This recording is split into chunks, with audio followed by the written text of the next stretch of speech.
Их юность прошла на войне. Дети-подростки, испытывая непосильный труд, работали в тылу и помогали воинам побеждать в войне. Труженики тыла приближали победу.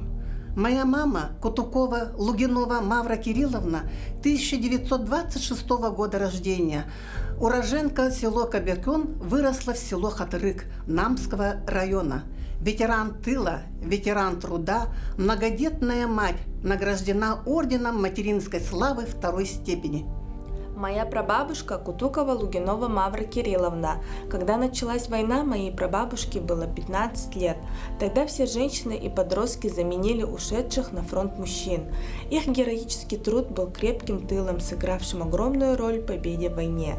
В свои 15 лет моя прабабушка возглавила бригаду разнорабочих колхоза и наравне с мужчинами работала на сенокосных, пахотных, на разных сельхозработах и на лесозаготовке. Ее рабочей бригаде присваивали неоднократно звание ударника стахановского труда. Они работали в очень тяжелых условиях. Их рабочий день начинался с раннего утра до позднего вечера. Им было голодно, холодно. Все подростки и пожилые взрослые работали впроголодь. Их труд проходил под девизом «Все для фронта, все для победы». Их вдохновляло чувство, что они помогают фронту победить.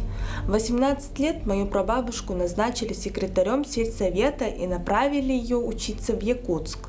После окончания войны она восстанавливала послевоенную разруху в Намском районе и в городе Якутске. В 1950 году моя прабабушка выходит замуж за фронтовика, красавца, милиционера Лугинова Афанасия Ивановича. Они жили счастливо вместе более 35 лет. За трудовые заслуги награждена многочисленными наградами и медалью за доблестный труд в Великой Отечественной войне.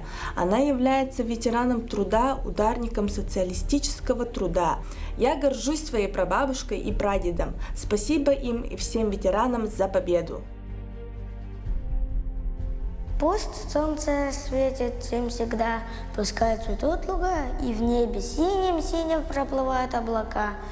Пусть будет мир на сей земле, всегда любовь живет, но только память в ней навеки не умрет.